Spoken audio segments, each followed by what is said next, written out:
Hello everyone, कैसे हो आप सभी। उम्मीद है सभी अच्छे होंगे। आज एक बात आप लोगों को बतानी थी कि विदिशा में जो आ, हमारे जिलाधीश हैं यानी कलेक्टर महोदय हैं, आज उनके द्वारा एक करियर काउंसलिंग जो है मीटिंग रखी गई थी, जिसमें उन्होंने मुझे इनवाइट किया था कि मैं बच्चों को गाइड करूं, जो 10th 12th के बच्चे हैं या जो करियर में कंफ्यूज हैं कि कैसे क्या करना है। तो इसके लिए उन्होंने मीटिंग रखी हुई थी और जिसमें मुझे आज लोगों को गाइड करना था। तो बच्चों को गाइड किया और बहुत अच्छा लगा। आज सोचा आप लोगों से शेयर करूं। एक्चुअली प्रॉब्लम ये हो रही थी कि स्टार्टिंग में ही जो रिकॉर्डिंग है वही हो पाई, क्योंकि स्क्रीन रिकॉर्ड कर रहे थे तो उसमें जब मैंने बात करना स्टार्ट किया तो उनको आवाज प्रॉपर नहीं आ रही थी। रिकॉर्डिंग की वजह से कुछ एरर आ रहा था, प्रॉब्लम आ रही थी। तो बस स्टार्टिंग का ही रिकॉर्ड हो पाया है और जब मैंने बात करना शुरू किया तब तक मुझे एंड करना पड़ा, नहीं तो उनको आवाज आ नहीं रही थी, कुछ इशू आ रहा था वॉइस में। सुशील नहीं, अजय सिंह तो इतना ही रिकॉर्ड हो पाया। मैंने कहा चलो मैं मुंह से बोल देती हूँ, नहीं तो मैं आपको पूरी रिकॉर्डिंग सुनाती वहां पे नहीं क्या क्या दिख रहा बात है हुई थी। ना, उनने कैमरा तो ऑफ करा है वही सारे जो टेंथ और ट्वेल्थ के बच्चे हैं, वही स्थिति से गुजर रहे हैं जिस दौर से हम लोग गुजरे थे, कि बिल्कुल ब्लैंक होते हैं। बस ये पता होता है कि 12th कर लेना है और उसके बाद फिर ग्रेजुएशन कर लेना है। बस ये उनको पता होता था, इसके आगे क्या इसके पीछे क्या उनको कुछ नहीं पता होता था। तो बच्चों ने कई सारी बातें शेयर की कि मैम कैसे करना होता है, कैसे हम करियर डिसाइड करें। सबसे पहला क्वेश्चन तो यही था बच्चों का कि करियर कैसे डिसाइड करें, हमको कैसे पता होगा कि हमको किस फील्ड में हमारे लिए बेस्ट होगा। तो उनको उस चीज के बारे में गाइड करा कि आपके लिए बेस्ट क्या होगा। तो आप लोगों को भी मैंने सोचा वही चीज बता दूं, अगर कोई है यहाँ पे। तो आपको करियर कैसे अपना सिलेक्ट करना है तो वो आपकी चॉइस पर निर्भर करता है। सबसे पहली चीज होती है आपका इंटरेस्ट, किस चीज में आपका इंटरेस्ट है। जैसे अगर आपका टीचिंग में इंटरेस्ट है तो आप टीचिंग में जा सकते हो, क्योंकि आप वहीं पर बेस्ट कर पाओगे। इसके अभी अब नहीं अलावा दिख रहा जैसे है अब ना। अपनी अभी अब नहीं पर्यवेक्षक की दिख रहा बात है। कर लें तो जिनमें सोशल वर्क का ज्यादा क्रेज रहता है, दूसरों की हेल्प करना, या फिर आप कह सकते हो कि आप में लीडरशिप का गुण है, तो आप इस फील्ड में जा सकते हो। तो जिस चीज में आपको इंटरेस्ट है आप वही रास्ता अपने लिए चुने, है ना। एक मैं बहुत अच्छा उदाहरण देती हूँ कि अगर लता मंगेशकर, जो आपने वो देखा होगा कि लता मंगेशकर को अगर क्रिकेट खिलाया जाए तो शायद वो नहीं कर पाती। उनका इंटरेस्ट सिंगिंग में था, उनने सिंगिंग में किया तो बेस्ट थी अपने फील्ड में। ऐसे ही सचिन तेंदुलकर, अगर उनके उनसे कहा जाता कि आप सिंगिंग करिए तो वो नहीं कर पाते, क्योंकि वो क्रिकेट के लिए बने थे।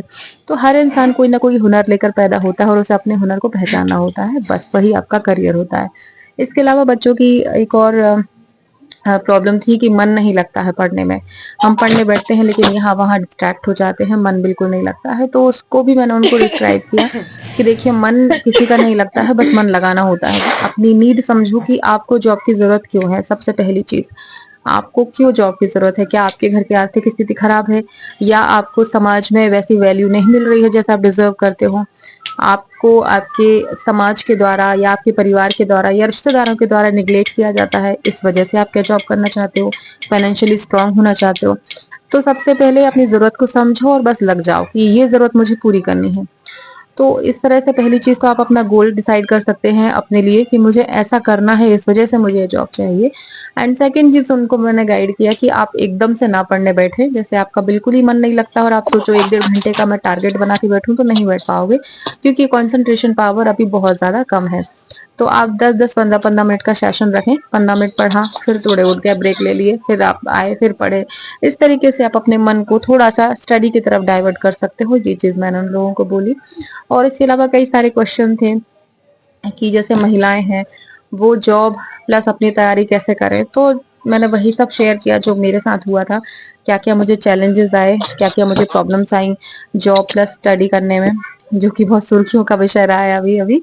कि कई लोग डाउट भी कर रहे हैं कि क्या किया है आपने, क्या पता क्या नहीं किया है, कैसे नंबर ले आए।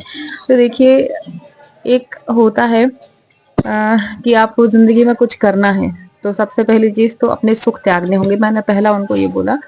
और परमानेंट नहीं त्यागने हैं, बस कुछ समय के लिए, 1 साल के लिए अपने सारे सुख त्याग देने हैं। मैं अपना पर्सनल बताऊं तो मैंने जो तैयारी के लिए अपना समय दिया, कहीं कोई शादी हो रही हो, कहीं पे कुछ भी हो रहा हो, मैंने कुछ भी फेस्टिवल से मतलब कोई भी ओकेशंस अटेंड नहीं किए बिल्कुल भी। यहाँ तक कि मेरी माँ भी मुझे कॉल करती थी तो मैं उनको मना कर देती, मुझे 1 साल तक बिल्कुल गॉसिप नहीं चाहिए, कोई इम्पोर्टेंट बात है तो सिर्फ़ आप वो बोलिए और फ़ोन रखिए। तो मैं उनसे तक बात नहीं करती थी क्योंकि मुझे डिस्ट्रैक्ट बिल्कुल भी नहीं होना था। तो आपको अपनी कम्फर्ट ज़ोन से वापस बाहर आना पड़ेगा, तब कहीं जाके आप कुछ कर पाओगे लाइफ़ में। ऐसे ही नहीं हो जाता है, बहुत कुछ बलिदान माँगती है आपकी जो करियर है या जॉब है।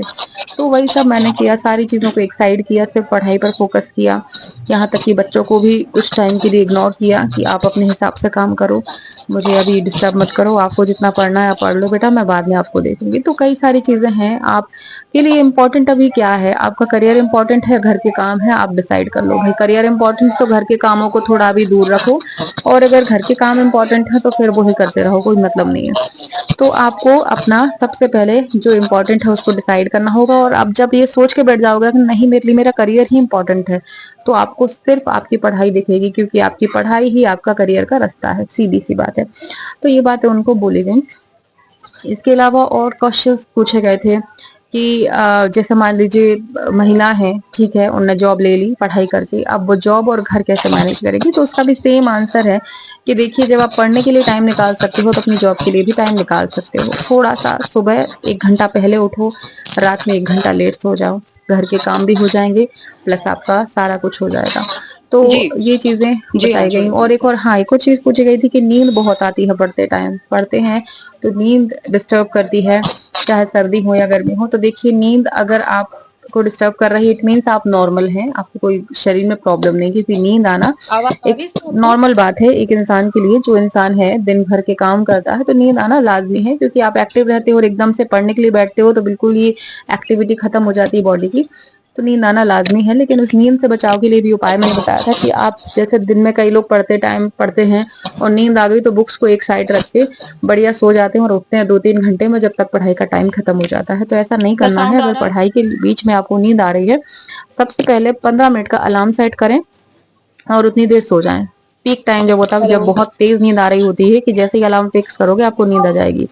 तो ऐसा करना है पीक टाइम पर 15 मिनट का अलार्म सेट करके आप झपकी ले सकते हो और उठेंगे, मुँह धोएँगे, बिल्कुल आप फ्रेश फ़ील करेंगे कि हाँ, आपका दिमाग जो है बिल्कुल एक्टिव हो चुका है, नींद जा चुकी है। और है पानी की बॉटल अपने साथ रखें तो क्या है नींद आवाज़ आती आ है रही है तो आप सर? पानी पीते रहते हो तो नींद नहीं परेशान करती है। तो ये छोटी-छोटी बातें आज शेयर साउंड किया, क्यों नहीं आ रहा है इसमें? तो बहुत अच्छा लगा बच्चों से बात करके। अगर मेरे गाइड करने से अगर उनको थोड़ा-सा भी 1% भी लाभ होता है, तो बड़ी खुशी महसूस मुझे होगी और ये जी, बहुत अच्छा आपकी प्रयास आवाज़ है आ रही है? हमारे आपको विदिशा सुनाई दे कलेक्टर रहा का है? कि जब कोई भी इंसान सरकारी जॉब में सिलेक्ट होता है, तो वो करियर काउंसलिंग रखते हैं, माइक तो ओपन बच्चों है को सर गाइड यहाँ से। करवाने के लिए कि आप भी इस तरह से कर सकते हैं। तो ये मुझे बहुत अच्छी उनकी पहल लगी, उसके लिए अब तहे आ रहा दिल है से साउंड? उनका दिल से धन्यवाद। और बाकी के लोग भी जो भी बच्चे हैं या बड़े हैं, जो भी करियर में आगे बढ़ना चाहते हैं, तो बिना किसी हाँ, के अभी बारे में सोचे आप सिर्फ अपने करियर की तरफ फोकस कीजिए क्योंकि आपका करियर सिर्फ आपका है। जब आपको ज़रूरत होगी तो कोई आपके साथ नहीं आता, सिर्फ आपका करियर आपके साथ रहता है जो आपको बुरे वक़्त में सहयोग देता है। तो बस हुँ। आज के लिए इतना ही, मिलते हैं अगली